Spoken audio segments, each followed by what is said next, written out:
de Dios en los tiempos de Jeroboam, rey de Israel, y era hijo de otro profeta de nombre Amitai. Entonces en el versículo 1 dice la palabra de Dios: vino palabra de Jehová a Jonás. Recuerden, Jonás era un profeta, hijo de Amitai, diciendo: vino palabra de Dios. Y lo que estamos recibiendo hoy, ¿qué es? Palabra de Dios. O sea que es tan importante. Cuando uno ve y dice: oye, pero el Señor le habló a Jonás de esa forma, pues igual te está hablando a mí ahora. Porque lo que estamos predicando y estamos cantando es palabra de Dios. Así que debemos tener eso bien importante. Y cualquier cosa que tú tengas que hacer no es más importante que escuchar la palabra de Dios. ¿Okay? Bueno, dice la palabra de Dios: vino palabra de Jehová a Jonás, hijo de Amitai, diciendo, versículo 2: levántate y ve. Porque vamos a empezar a desglosar, como a mí me gusta desglosar la palabra de Dios. Levántate y ve, no por favor.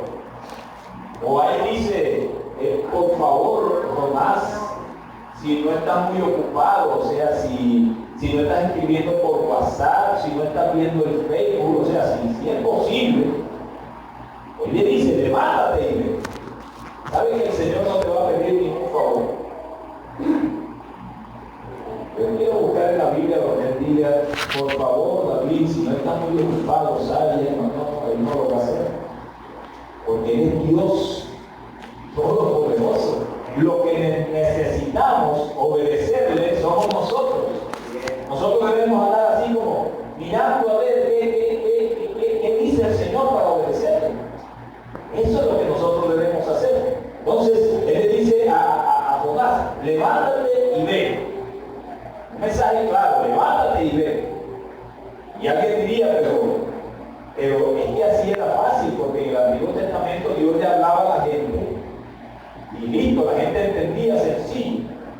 Pues yo te digo algo: hoy, en esta hora, tú estás en mejor condición que Jonás, porque tienes la palabra de Dios para llevártela para tu casa y leer lo que Dios quiere, entender la voluntad de Dios. Y tienes, que Jonás no lo tenía, el Espíritu Santo en ti, que te ayuda a la revelación de lo que la palabra dice. Cuando leemos la palabra, o alguien lee la palabra de Dios sin el acompañamiento del Espíritu Santo, realmente leemos como si fuera un niño. Oye, que es la historia, miren, mataron al dragón y hicieron. Pero cuando leemos con la gracia y la unción y la revelación del Espíritu Santo, usted lee y parece que le brincara el versículo, o sea, y solamente en una pequeña porción: levántate y ve, y ahí sale una prédica. Así que Montetabor debe ir preparando predicadores, porque vamos a necesitar predicadores. Bueno, ya tenemos la primera invitación del grupo de alabanza, ¿cierto? Mi hermano Franco, levanta ese mano, por favor. Y yo creo que la iglesia merece un aplauso. Este grupo merece un aplauso.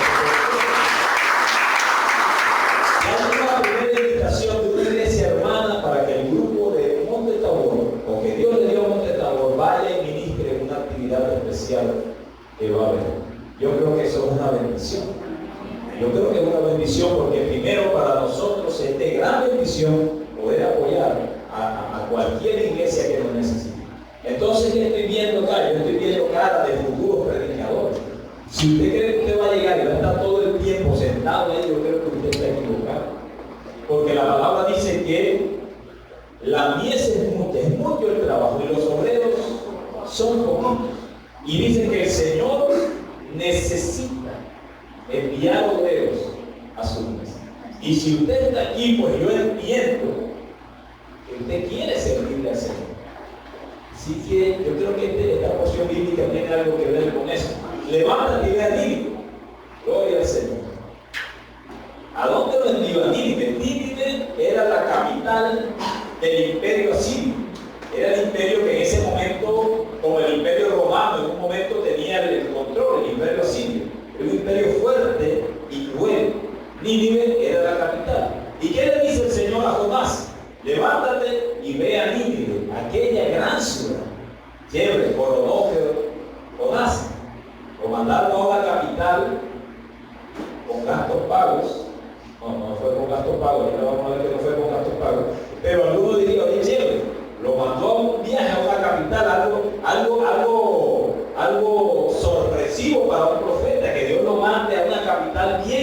tanto. Eso halagaría a cualquier profeta, ¿cierto? Como a usted o a mí me halagaría que el Señor pues, nos mande para Estocolmo, para Miami o para Ámsterdam a predicar. ¿Okay? Pero vamos a ver algo. Él le dice, levántate y ve a Nínive, aquella gran ciudad. El problema es lo que viene ahora. Y pregona contra ella. Los ninivitas, el imperio asirio era de los imperios más crueles que han existido. El imperio asirio conquistaba y arrasaba a los pueblos que conquistaba. Eran crueles, eran mala gente, como cuando usted va a un pueblo y la gente dice, aquí la gente es mala gente. Yo te digo algo, nadie es mala gente, o quizás todos somos mala gente hasta que conocemos al Señor. Y el Señor nos cambia de mala gente a buena gente. Alguien me decía que en un barrio aquí en Barranquilla, yo le decía, pero ¿cómo ha seguido la seguridad en este barrio? Y me dijo, no, esto ha mejorado mucho. Era una persona no cristiana, me dijo, esto ha mejorado mucho porque hay mucho aleluya ahora. Y dije, ¿cómo así que hay mucho aleluya? Me dijo, hay mucho evangelio, hay muchas iglesias. Y muchos de los pandilleros que eran cabezas de esas pandillas, que salían a atacar y a matar, hoy son aleluya. Y yo repetí, aleluya, gloria a Dios. Eso está bien. Eso está bien. Porque si la iglesia no tiene poder que le dio Dios para transformar las comunidades y para cambiar las ciudades, pues no estamos haciendo nada. Entonces, viene Dios y lo manda a Nínive, una gran ciudad. Pero el problema es que pregonara contra ella, que predicara contra ella. Y saben que a veces es difícil predicar sin estar en contra de alguien. De pronto si uno se pone a escuchar voces, alguien le dice, no prediques contra los vicios, porque fulanito se va a ofender. ¿Okay? No prediques contra los carnavales porque sultanito se te va a ir de la iglesia. No prediques en contra del vestido porque se te van las mujeres de la iglesia.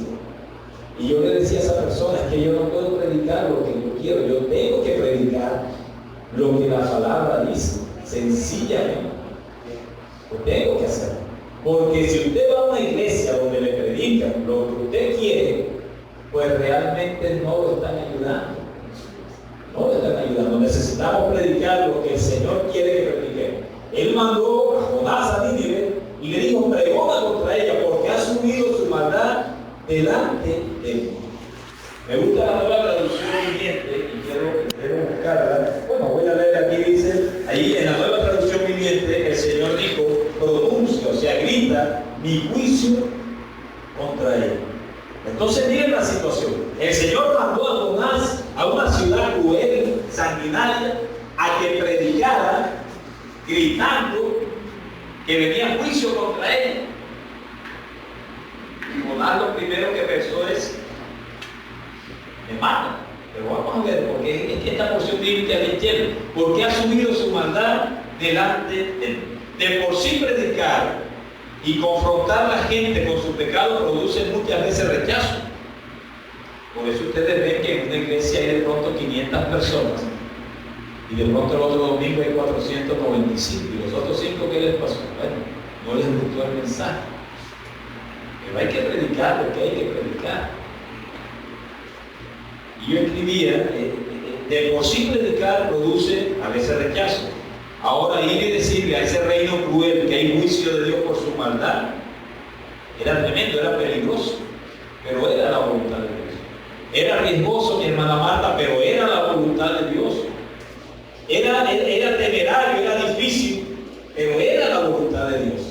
Que iba un hombre solo, pero era la voluntad de Dios. Nosotros tenemos que aprender a hacer la voluntad de Dios, no importa lo difícil, temerario, arriesgado que sea lo que tenemos que hacer. No importa lo que tengamos que perder, debemos ir y hacer la voluntad de Dios. Esto es algo temerario, sí, peligroso, sí, difícil, sí, fuera del razonamiento humano. Y cómo van a mandar al pobre Jonás a esa ciudad, que lo maten allá, porque cuando él empieza a decir, viene condenación con ustedes y tienen que convertirse porque están en pecado, a lo mejor lo levantaban a flecha. En ese día, en esa época no había armas. Lo levantaban a lanza y a flecha. Fuera de la razón humana sí, pero era la voluntad de Dios. Y quiero, Carolina, que pongamos Romanos 12, versículo 2, para ir entrando en lo que el Señor quiere enseñarnos hoy. Romanos 12, versículo 2, dice: no conforméis a este siglo, estoy hablando del Nuevo Testamento, sino transformaos por medio de la renovación de vuestro entendimiento, para que comprobéis cuál sea la buena voluntad de Dios, agradable y perfecta. Pero yo creo que para Jonás no era agradable y perfecta en ese momento, pero era la voluntad de Dios. Quizás para usted y para mí en este momento, lo que creemos que es la voluntad de Dios como que no nos gusta mucho, pero es la voluntad de Dios. Y si es la voluntad de Dios, es agradable y perfecta. Y si Él dice que es agradable y perfecta, es porque es agradable y perfecta. Dios no se equivoca. Dios no comete errores. Dios es omnipotente, todo lo puede. Omnisciente, todo lo sabe. Omnipresente, está en todas partes. Esas no son características de Satanás, son características de Dios. Amén. ¿Okay?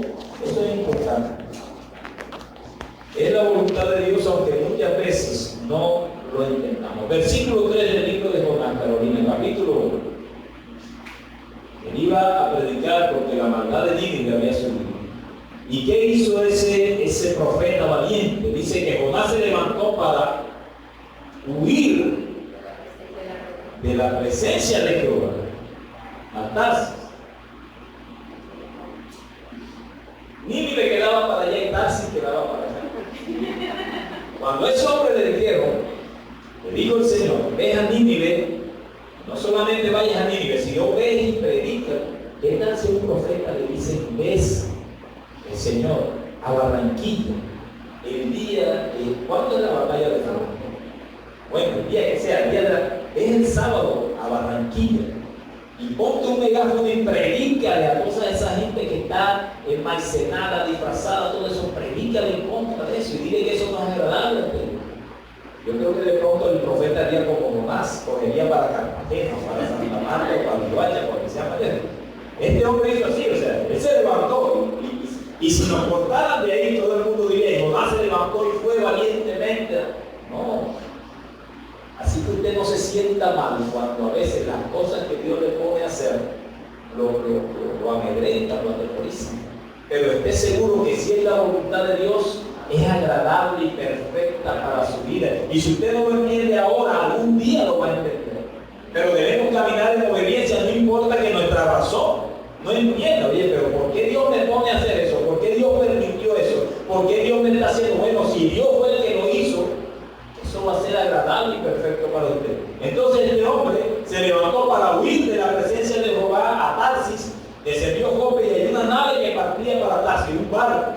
El hombre rebuscó, prestó plata, no sé, y pagando su pasaje entró a él para irse con ellos a Tarsis, lejos de la presencia del Señor. Si estamos metidos en lo que el Señor nos está diciendo. Ese es Jonás, hijo de un profeta, no era cualquiera parecido, era hijo de un profeta. El Señor le dice directamente y el hombre arranca para el otro lado, se fue para Tarsis, buscó un barco, el primero que salía, pagó el pasaje y se montó lejos de la presencia de Jehová. Pero a él se le olvidó algo. Busquemos Salmo 139 y leamos del versículo 7 al 11. Y eso es un recorderio para nosotros también. Salmo 139, versículo del 7 al 11. Decía el rey David: ¿a dónde me iré de tu espíritu? ¿Y a dónde huiré de tu presencia? Versículo 8. Si subiera a los cielos, ahí estás tú. Y si en el Seol hiciera mi estrado, si me voy para el infierno y hago mi apartamentico ahí, he aquí, allí tú estás. Porque es que si el Señor es omnipotente, omnipresente y omnisciente, omnipresente va a estar en todos lados. Así que si tomare las alas del alba y habitar en el extremo del mar, ¿qué pasará? Aún allí me guiará tu mano y me asirá tu diestra. 11. Si dijere ciertamente las tinieblas me cubrirán. Usted no se ha dado cuenta que usted cuando apaga un foco en su casa, ya como que Dios, se siente como que Dios no lo ve. Pues yo puedo apagar todos los focos de su casa, pero Dios lo ve. Porque la palabra de Dios que donde huiremos de su presencia. Y dice, si ciertamente si las tinieblas me cubren, nadie me ve, aún la noche resplandecerá alrededor de mí. O sea que no hay forma de huir de la presencia de Dios. Y equivocadamente, Jonás, volvamos a Jonás, Carolina, por favor. Y equivocadamente Jonás creía que tomando un barco y arrancando para la posición opuesta ya se iba a alejar de la presencia del Señor. Quizás hoy en este lugar, y quizás hoy a esta hora en muchas iglesias de la ciudad, hay gente que está en la iglesia, están sentados, pero están en un barco hacia el lado opuesto de la voluntad de Dios. Porque es que a veces la voluntad de Dios no nos gusta, ¿no? Creo que Dios se equivocó, no debe ser así. O sea, los amados son unos traguitos, eso no. Bueno. ¿Sabe que el Señor, a lo mejor dejo eso para otra predica, que lo predico que nada ni ningún lugar nos puede ocultar de la presencia del Señor? Bendito Jesús. Yo creo que debemos leer el libro de Mateo, Carolina, capítulo 6, porque este sí no lo sabemos todos. Versículo 9. Porque me gusta esto de la voluntad del Señor. Y todo esto lo sabemos. Padre nuestro que estás en los cielos, santificado sea tu nombre. Esa es una oración modelo que Jesús le enseñó a los discípulos. Venga tu reino, hágase tu voluntad. Vamos a dejarlo ahí hasta ese versículo. Venga tu reino, hágase tu voluntad como en el cielo, así también en la tierra. ¿Cuántas veces no hemos escuchado esa oración? Y vemos que de pronto alguien hizo algo malo y de pronto, no voy a tocar susceptibilidades, pero de pronto alguien le dice, no, tienes que rezar 50 Padre Nuestro. Y empieza la persona, Padre Nuestro, y lo repite 50 veces. Pero no está entendiendo lo que el Señor quiso decir con eso. Esa fue una oración modelo, donde en cada parte de esa oración nos abre un libro de cómo orar y de cómo depender del Señor. Y una de las partes de esa oración es esta: venga a tu reino, hágase tu voluntad como en el cielo, así también en la tierra. O sea que nosotros como cristianos anhelamos que la voluntad de Él sea una realidad en nuestra vida, no es la voluntad mía. Cuando yo conozco al Señor, empiezo a entender lo que la palabra dice y empiezo a caminar con Él. Ya la voluntad mía, como decía Juan el Bautista, yo voy menguando y el Señor va tomando fuerza en nosotros. Ya no es lo que a mí me gusta, es lo que al Señor le gusta. Ya no es lo que yo quiero ver, es lo que el Señor quiere que yo vea. Ya no es la forma como yo hablaba, es lo que el Señor quiere que yo hable ahora. Así es. Ya no es la forma como yo me vestía antes, no. Es la forma como el Señor me dice en su palabra que debo vestir. Y empiezan a cambiar las prioridades. ¿Ok? Listo. La voluntad de Dios. Mateo 6. Volvamos a Jonás nuevamente. Amén. Dice el versículo 3. Y Jonás se levantó al oír la presencia de Jehová a Tarsis. Se fue, compró un tiquete y se fue. Versículo 4. Pero Jehová hizo levantar un gran viento.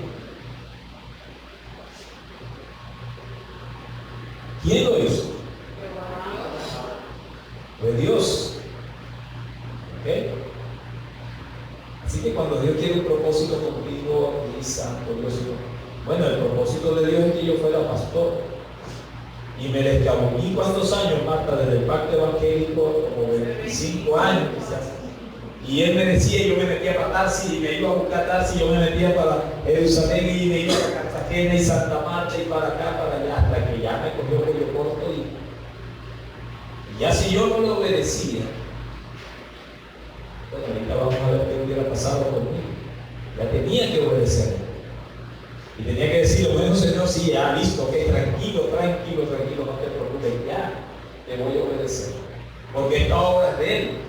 Ese discipulado de los miércoles yo no lo inventé. Él me dice en su palabra, ir y hacer discípulos. Y yo tengo que ir y hacer discípulos. Y usted tiene que ir y hacer discípulos.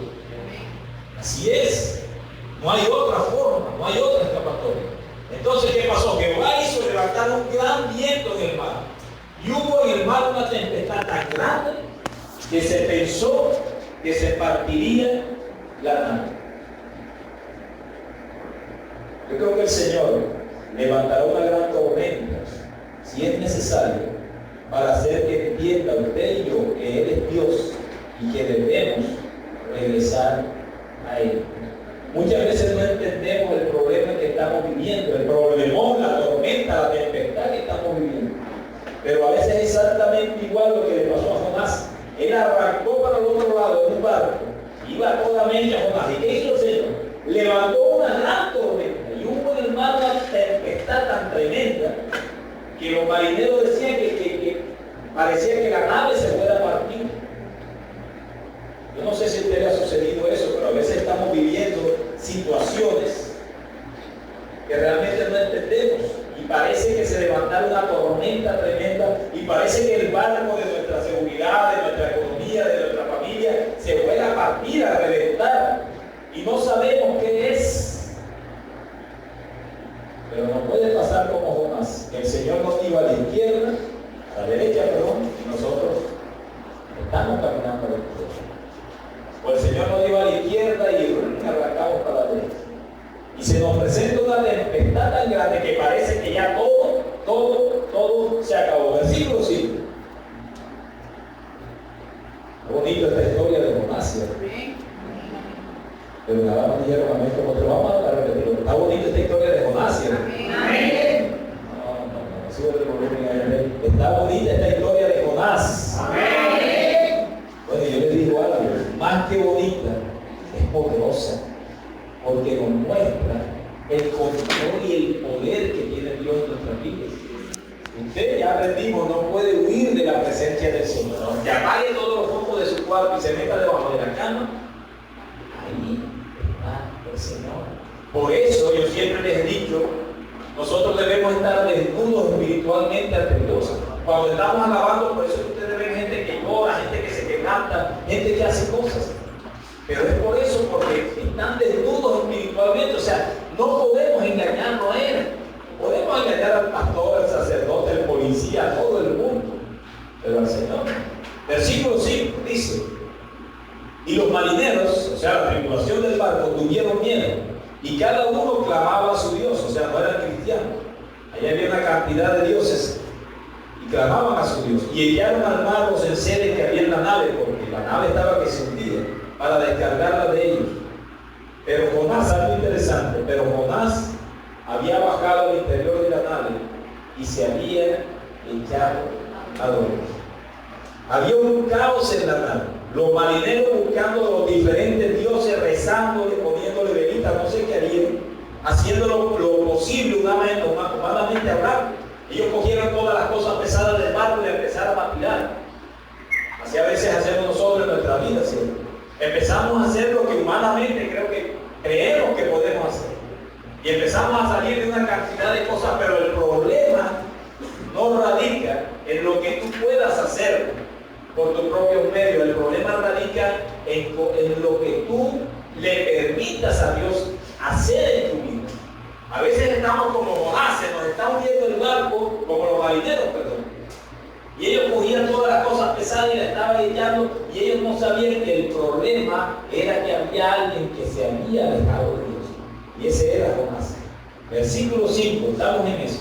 Echaron al mar los enseres que había en la nave, y Jonás se fue a dormir, descendió y durmió. Ahorita vamos a ver qué es lo que pasa con eso, por qué sucede. El problema no era maniobrar o desocupar el barco, el problema era la actitud de Jonás. Versículo 6 dice: y el patrón de la nave, o sea, el capitán, ¿sabes que los barcos tienen un capitán? Pero el capitán de la nave se le acercó y le dijo, fue donde Jonás, le dijo: ¿qué tienes tú, dormido?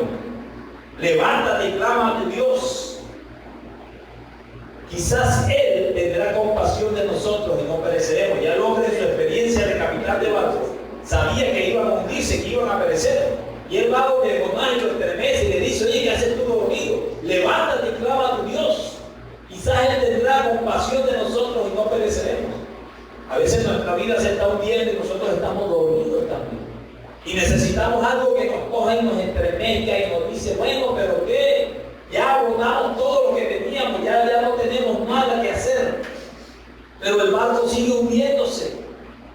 Y Jonás tuvo que escuchar a través de un pagano decirle: clama a tu Dios.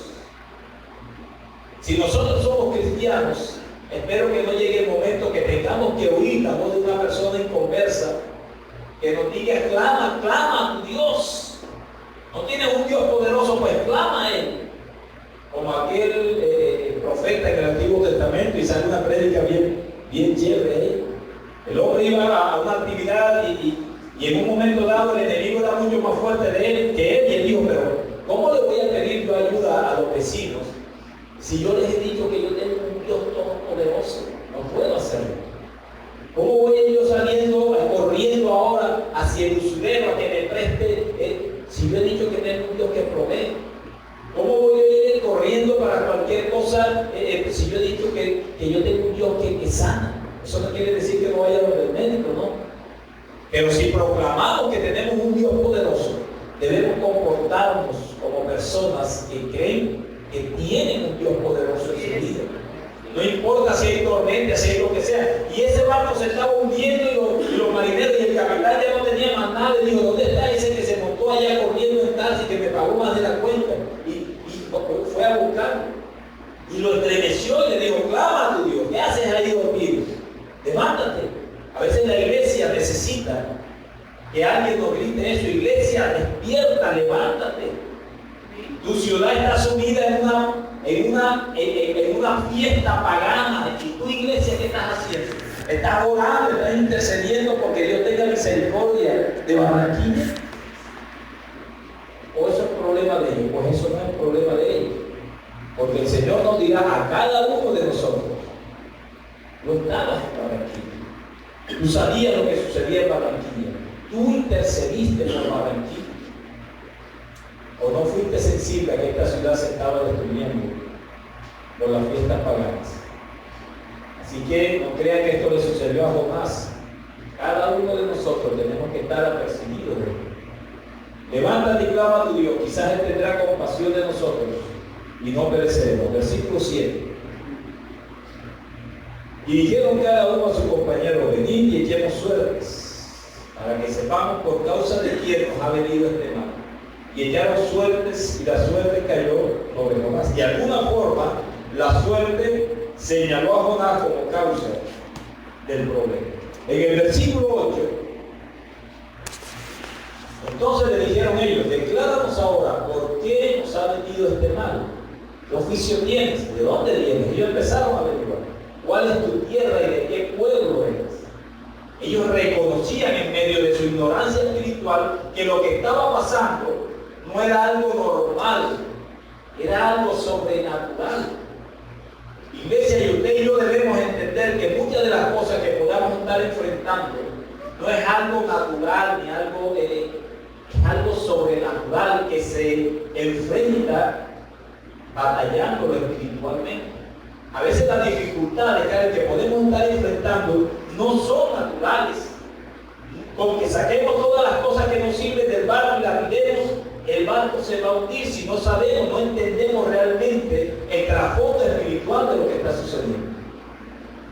Y cuando usted venga al discipulado más adelante, vamos a ver un tema que se llama batalla espiritual. Y vamos a entender realmente qué es lo que significa. Eso no andar correteando demonios y eso no, eso es parte apenas de eso. Pero la batalla espiritual es saber enfrentar nuestras tormentas y tempestades, entendiendo que es una guerra espiritual, más no física.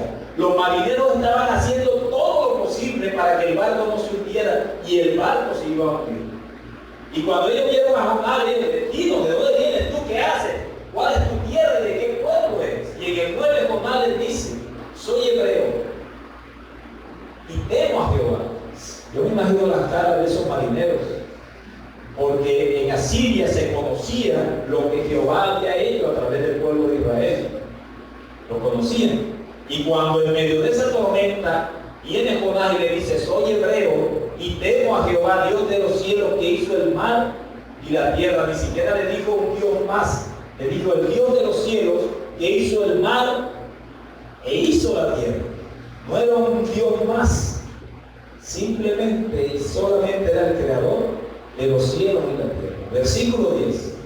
Y aquellos hombres temieron sobremanera y le dijeron: ¿por qué has hecho esto? Porque ellos sabían que huía de la presencia de Jehová, porque él se lo había declarado. Los marineros en esos momentos dijeron: ahora sí, nos hundimos, nos comieron los tiburones, porque este es un hebreo. Imagina, yo me imagino que el capitán fue donde los marineros lo reunió y dijo: algo tiene que pasar, porque este hombre es hebreo. Recuerda que el Dios de los judíos, el Dios de Israel, el Dios que ha hecho estos milagros y todo eso que nos han venido a contar. Imagínense, ese Dios está, este hombre hizo algo en contra de ese Dios y él está permitiendo toda esta tormenta. Versículo 11. ¿Por dónde vamos? Por el 10, devolvamos al 10. Y aquellos hombres temieron sobremanera y le dijeron: ¿por qué has hecho esto? Porque ellos sabían que huía de la presencia de Jehová, porque él se lo había declarado, y en medio de su ignorancia espiritual y de su paganismo, ellos sabían que nadie puede huir de la presencia de Dios. Nadie. Todos, usted y yo, todos, en un momento dado, tendremos que darle cuentas a Dios, porque la palabra sí lo dice, de las cosas buenas que hemos dejado de hacer y de las cosas malas que hemos hecho. No podemos huir del Señor. Esto es lo que le da sentido a nuestro caminar cristiano. No podemos huir de él. Y le dijeron: ¿qué haremos contigo para que el mar se nos aquiete?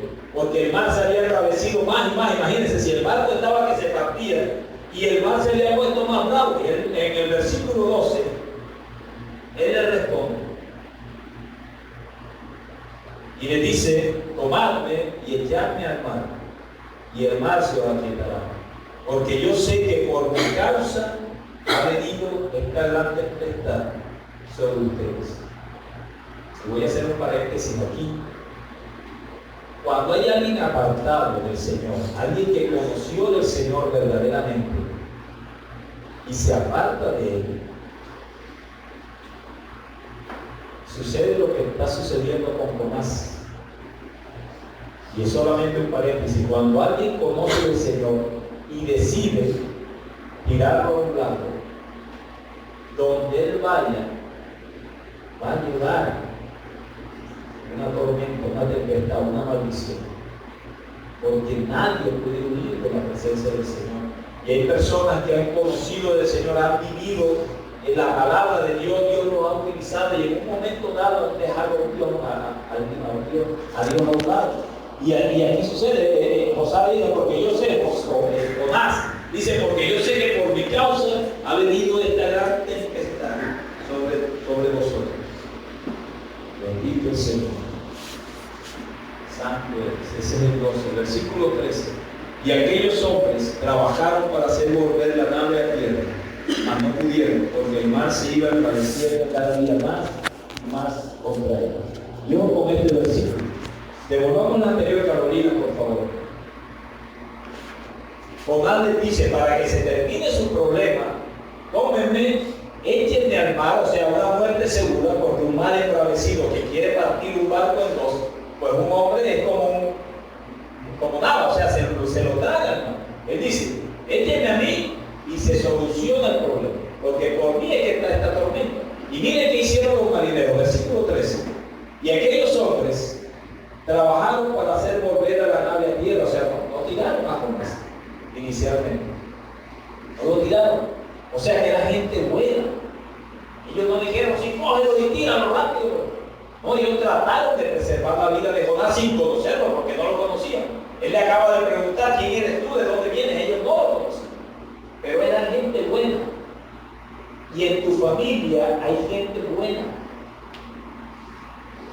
Pero el problema, como dice el libro de Oseas, Carolina, busquemos Oseas capítulo 4, versículo 6.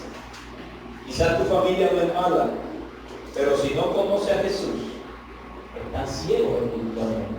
Y dice el libro de Oseas, capítulo 4, versículo 6, mi pueblo fue destruido porque le faltó conocimiento. Dejémoslo ahí.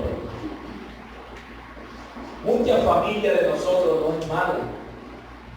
Mucha gente que está a nuestro alrededor no es mala. Pero por falta de conocimiento se han destruido, no conocen a Dios. O lo conocen según como la sociedad se lo ha enseñado. Y quizá Dios te tiene a ti y me tiene a mí como la única herramienta para ir y mostrarle el Dios cristiano. Para ir a Candelaria y predicar el Dios cristiano. Para ir a Villa Catanga y predicar al Dios cristiano. Para ir a Cartagena y predicar al Dios cristiano. Para ir a Villanueva y predicar al Dios cristiano. Porque no son malos, estos marineros no eran malos. Ellos dijeron, no, vamos a hacer todo lo posible para no tener que matar a este hombre, porque sabían que era una muerte segura. Y ellos dijeron en el versículo, ¿cuál estábamos? En el 13, ellos hombres trabajaron para hacer volver la nave a la tierra. Trabajaron para no tener que lanzar a Jonás a una muerte segura. No eran gente mala. Su familia no son gente mala, son gente buena. Pero si no conocen al Señor, por falta de conocimiento se perderán. Y usted puede ser la diferencia, ¿ok? Pero lo veo como triste. Usted puede ser la diferencia, ¿ok? Eso está bien, hacerlo yo la voz fuerte. Eso está bien.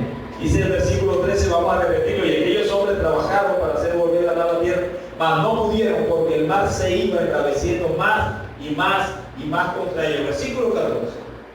Entonces clamaron a Jehová, ¿quiénes? Los marineros. Pero si ellos no eran cristianos.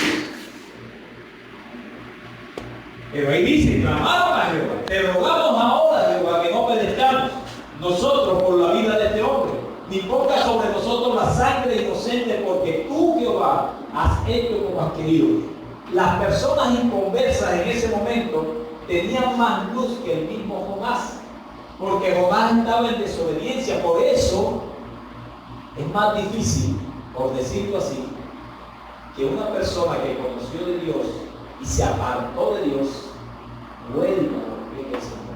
Es más fácil que aquel inconverso que nunca ha sabido de Dios conozca de Dios y vuelva a los pies de Dios. Ahí salió, ahí los marineros clamaron a Jehová y le dijeron, te rogamos, Señor Jehová, ahora, porque tú eres el Dios de Jonás, a un Dios que ellos no conocían, ellos clamaron y dijeron, te rogamos ahora, Jehová, que no perezcamos nosotros por la vida de este hombre. Y no insultaron a Jonás ni nada, ni ponga sobre nosotros la sangre inocente, porque tú, Jehová, has hecho como has querido. Versículo 15. Santo Dios. Y tomaron a Jonás. Lo tomaron, dicen los expertos bíblicos, que no lo violentaron, lo tomaron con dolor, lo tomaron con cuidado y lo echaron al mar. Ellos no querían hacerlo, eran gente buena. Y gente que Dios permitió que esa tempestad lo llevara a conocer de Dios. Usted no sabe que muchas veces Dios crea tempestades, tormentas, para que sea la única forma de que conozcamos a Dios. Porque si no se arma esa tormenta ahí, esos marineros no hubieran buscado de Dios. Si no se arma esa tormenta tan fuerte, esa gente no hubiera buscado de Dios. Por eso la voluntad de Dios es agradable y perfecta. Jonás no tenía ni idea, ni hermana Marta, de lo que él iba a ser utilizado para que todos esos marineros conocieran de Jehová y temieran de Dios. Y desafortunadamente en nuestra vida, mi hermano Franco, Dios permite situaciones, tempestades, tormentas tan fuertes, que es la única que nos sirve para buscar el rostro de Él. Y Él mismo propicia esa tormenta, porque esta tormenta la hizo por el Señor. Y cuando cogieron a Jonás y lo echaron al mar, el mar se aquietó. ¿Qué creen ustedes que sucedió con los marineros que estaban ahí cuando eso sucedió? Dijeron, es verdad, el Dios de este judío, de este hebreo, es el Dios verdadero.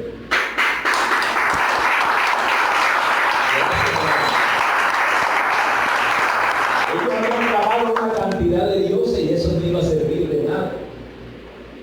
Que no se ponga a perder estampitas y cositas, eso no le va a servir de nada. Pero no así que se mantenga en eso, que tengo que decirse. No va a servir de nada. El único, imagínense, esos marineros son una cantidad y tenían dioses diferentes, porque los asirios tenían una cantidad de dioses por todos lados. Pero el único que calmó la tempestad fue el Dios. Y imaginen eso, cuando iban a Jonás, imagínense, las olas enseguida empezaron a quietarse y el barco salió nuevamente y quedó tranquilito. A lo mejor ellos se postraron, se arrodillaron y dijeron: Jehová, tú eres ahora nuestro Dios, porque pudimos ver que tú eres el Dios poderoso. Y si el Señor creó el mar, ¿cómo no va a tener poder para manipularlo y para hacer que haya una tempestad? O sea que sí. Si nosotros creemos que Él creó el mar, ¿por qué vamos a dudar que puede hacer una tormenta, una tempestad cuando a Él le dé la gana? Y si Él nos creó a nosotros, ¿por qué vamos a dudar que Él en un momento dado va a meternos en una tormenta, en una tempestad, para que volvamos nuestro rostro a Él? A veces no hay, y la mayoría tenemos que pasar por eso, a veces no hay otra forma, sino una fuerte tormenta. Tomaron a Jonás y lo echaron al mar. Les tocó lanzar a Jonás con todo el dolor, con todo el temor. Y miren la cuestión: cuando Jonás estaba en desobediencia, había maldición sobre ese barco. Cuando Jonás obedeció, había bendición sobre ese barco. O sea que si en su familia hay un cristiano que está en obediencia, ore por él, ayúdelo, déle la mano, porque la obediencia de un hombre temeroso de Dios va a traer bendición al barco donde le da. Y el otro lado, no, yo sé que no van a decir amén, pero la desobediencia de un hombre de Dios va a traer maldición al barco donde le da. Pero el lado bueno es que la obediencia va a traer bendición. Cuando Jonás dice: bueno, ni modo, ya, yo soy, mírenme, porque ya no, intenté escapar de Dios, pero no puedo hacerlo. Es como que no había leído lo que David había escrito. Eso lo habían dicho los profetas, no había habido el tiempo. Y tomamos a Jonás y lo echaron al mar, y el mar se aquietó de su furor. Versículo 16. Y temieron aquellos hombres a Jehová con gran temor. Miren, los marineros paganos, miren lo que hicieron, y ofrecieron sacrificio a Jehová e hicieron otro a Dios. ¿Saben cómo su familia va a conocer del Señor? Por su obediencia. Por su obediencia como cristiano, su familia va a decir: realmente este es el Dios que debemos seguir. Estos hombres temieron a Jehová con gran temor, enfatiza, y ofrecieron sacrificio a Jehová e hicieron votos. Versículo 17, por favor. Se murió Jonás, ellos dirían: ya este Jonás. Y ni modo de montarlo al barco porque se nos arma la tempestad otra vez. Así que si usted ya sabe la causa del problema suyo, por qué está la tempestad, y soltó eso y se aquietó la tempestad, pues no vuelva a tomar eso porque se le va a colocar la tempestad otra vez. Esos hombres siguieron en su barco y dice: pero Jehová tenía preparado un gran pez que tragase a Jonás. No, eso sí yo no. Como dicen los que juegan dominó, yo quito mi ficha, eso sí yo no me lo creo. Un gran pez que tragó a Jonás. Un gran pez que tragó a Jonás. Bueno, si Dios creó los peces, ¿por qué no los puede utilizar? ¿De dónde sacamos nosotros que Dios no puede utilizar una ballena, una cosa gigantesca? Si Él los creó y dice que Jehová tenía preparado un gran pez que tragase a Jonás. Y estuvo Jonás en el vientre del pez 3 días y 3 noches. Fue el tipo de Jesucristo. 800 años antes de Cristo. Ya el Señor estaba mostrando lo que iba a suceder con Cristo. Este es el tipo de Cristo. 3 días y 3 noches en el vientre del pez. ¿Y cómo no se ahogó? Bueno, yo no sé cómo no se ahogó. Pero es que yo no le pregunto al Señor cómo abrió el mar rojo. Yo no le pregunto. ¿Cómo resucitó a Lázaro? Yo no le pregunto. Porque Él es un Dios omnipotente. ¿Cómo abrió el río Jordán? Yo no le pregunto. ¿Cómo retrasó el tiempo? ¿Cómo le dio 15 años más de vida a un profeta?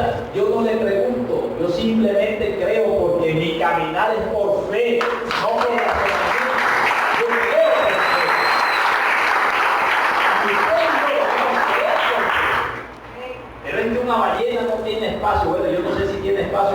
espacio, pero si usted se pone a estudiar, dentro de las ballenas han encontrado, ellos comen cosas pequeñas, pero en su estómago tienen la capacidad, en alguna situación no normal, de tener peces muchísimo más grandes, 2 y 3 veces más grandes que usted y yo. Así que el Señor preparó un pez, le tragó a Jonás y tuvo 3 días y 3 noches. Versículo 18. Entonces moró Jonás, ahí sí. Cuando vio la cosa maluca, oró. Pero lo importante fue que oró. Amén. Usted ore, no importa que ya sea el momentico en que ya, listo, ahora sí se acabó todo. Bueno, ore. Porque el Señor se glorifica y yo se lo digo hasta el último segundo del partido. Dice que entonces oró Jonás a Jehová su Dios desde el vientre del pez. Versículo 2. Y dijo, ¿y por qué en mi angustia Jehová? Estaba angustiado, vamos. ¿Y qué hizo Dios? Y él me oyó. No importa lo grave que esté su situación, Dios le oye. No importa lo difícil que esté y lo oscuro que esté dentro de una ballena y ahora sí me morí, Dios nos oye. Por eso debemos permanecer en oración, no importa la circunstancia que estemos pasando. No importa lo oscuro, el mal olor, lo que haya dentro de una ballena. Jonás dice que oró y Dios le oyó. Desde el seno del Señor clamé. Ya él se creía ya muerto y mi voz oíste. Versículo 3. Me echaste a lo profundo en medio de los mares y me rodeó la corriente. Todas tus ondas y tus olas pasaron sobre mí. Estos versículos que vienen en el capítulo 2 hasta el versículo 9 es la oración de Jonás. Se la dejo de tarea para que lo lea cuando llegue a su casa. Lo que Jonás dijo, me echaste del mar y él siguió diciendo. Pero en el versículo 9, Carolina, versículo 10, perdón, dice, y mandó Jehová al pez y vomitó a Jonás en la tierra. Lo vomitó. Lo llevó a tierra ese pez después de esa oración de Jonás y vomitó a Jonás en la tierra. Versículo 11 del capítulo 3, perdón, versículo 1 del capítulo 3. Bendito Jesús.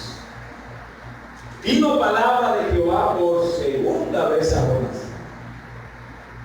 ¿Cuántas veces Dios nos ha hablado por primera vez y nos hemos ido para otro lado? Nos coge Dios, nos da una espeluzada y venimos todos turulados y Él nos habla por segunda vez. Nos da una segunda oportunidad o a usted no le ha pasado. Bueno, a mí me ha pasado. Ojalá usted en la primera oportunidad hubiera obedecido, pero normalmente no lo hacemos. Necesitamos un remesón tremendo que nos traiga una ballena. Vino palabra de Jehová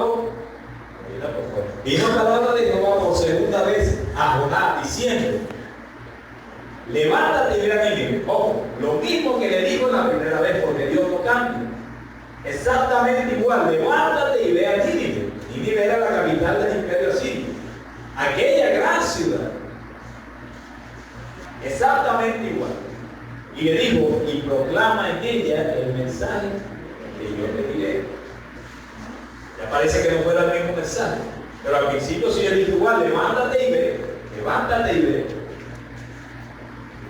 Que Dios no cambia. Dios no cambia. Lo mismo que le dijo a Jonás la primera vez, lo mismo que le dijo a él la segunda vez. Levántate y ve aquella gran ciudad y proclama en ella el mensaje que yo te diré, versículo 3. ¿Y qué hizo Jonás ahora?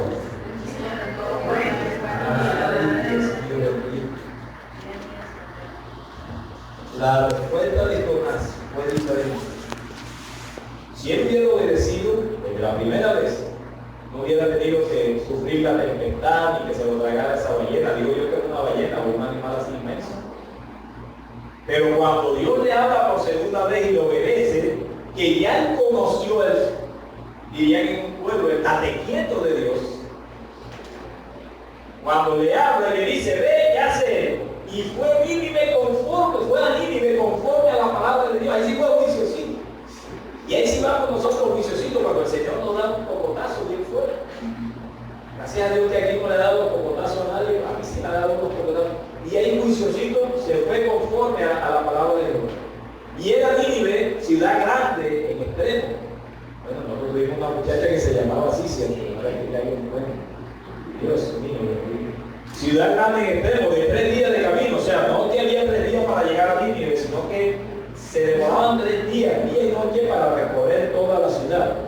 versículo 4.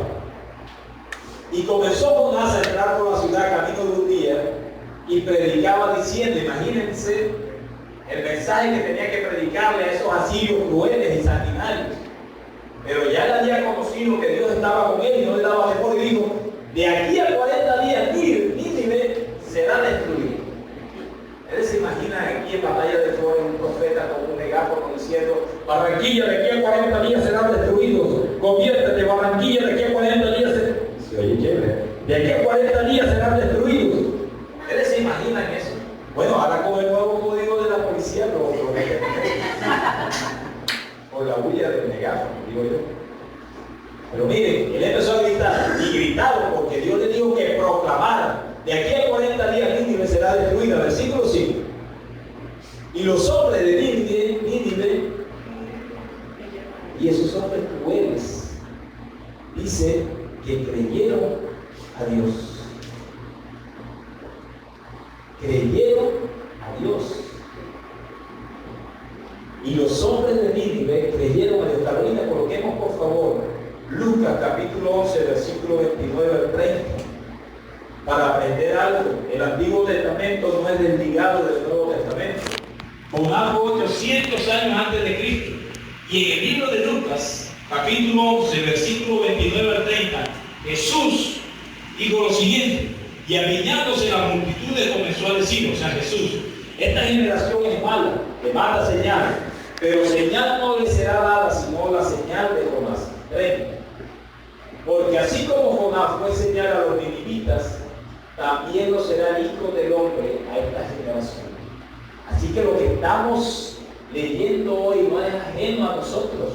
Jesús nos está diciendo, así como Jonás fue señal para que la gente de Nínive se salvara, mi muerte y mi resurrección hoy y la palabra de Dios está haciendo señal para que usted y yo nos salvemos hoy. Si estamos comprendiendo lo que el Señor quiere decirnos. Dice, esta generación es mala, le manda señal, pero señal no les hará el 30 de Carolina por favor. Y dice, porque así como Jonás fue señal a los ninivitas 800 años antes de Cristo, también lo será el Hijo del Hombre, o sea Jesús, a esta generación. O sea que así como Dios utilizó a Jonás para salvar a los ninivitas, el Señor está utilizando la palabra de Dios para que usted y yo seamos salvos hoy. Estoy hablando del libro de Lucas, Nuevo Testamento, y estamos leyendo en Jonás, Antiguo Testamento, 800 años. O sea que la Biblia usted lea desde el primer versículo hasta el último, todo tiene relación. Eso no son libros aislados ni locuras, no, todo tiene relación. Volvamos rápidamente a Jonás. Se me está acabando el tiempo. Y los hombres de Nínive creyeron a Dios y proclamaron ayuno. No comieron, proclamaron ayuno y se vistieron de silicio, o sea, se flagelaban, se colocaron una ropa áspera, desde el mayor hasta el menor de ellos, o sea, desde el pequeño hasta el más viejo, versículo 6. Y llegó la noticia hasta el rey de Nínive, un hombre cruel, el rey de Nínive, y se levantó de su silla, se despojó de su vestido y se cubrió de silicio y se sentó sobre ceniza. La palabra de Jonás fue tan acompañada del poder de Dios, que el rey dice que se quitó su vestido de rey, se quitó su corona, sus cosas, porque a veces el vestido del rey que tenemos no nos permite buscar de Dios. Dice que este hombre le tuvo que llegar la noticia, se levantó de su silla, se despojó de su vestido, se quitó todo el prejuicio, los complejos, la prepotencia, todo lo que tenía, y dijo, yo necesito buscar de ese Dios también. Y dice que se cubrió de silicio y se sentó sobre su ceniza, sobre ceniza. Ellos pensaban que de esa forma Dios lo iba a escuchar más. Versículo 7. E hizo proclamar y anunciar en Nínive. Miren lo que el poder de Dios puede hacer para cambiar lo que piensa un gobierno del país. El rey, que puede ser el presidente de un país ahora, y no quiero hablar de Trump porque alguien me dijo, no metas política en la predicación, pero eso es una cuestión de escatología lo que está sucediendo con Estados Unidos. Este rey de Nínive hizo proclamar y anunciar en Nínive por mandato del rey y de todo el gobierno, digo, hombres y animales, bueyes y ovejas, no gusten cosa alguna, no coman nada, no se les dé alimento ni beban agua. Versículo 8. Si no cúbranse de silicio, o sea, entren como en una situación de sacrificio, hombres y animales, y clamen a Dios fuertemente y conviértanse cada uno de su mal camino, de la rapiña que hay en sus manos. Él sabía que el pueblo de Nínive era un pueblo corrupto, sanguinario. ¿Quién sabe si se volverá y se arrepentirá Dios y se apartará del ardor de su ira y no pereceremos? ¿Se dan cuenta lo que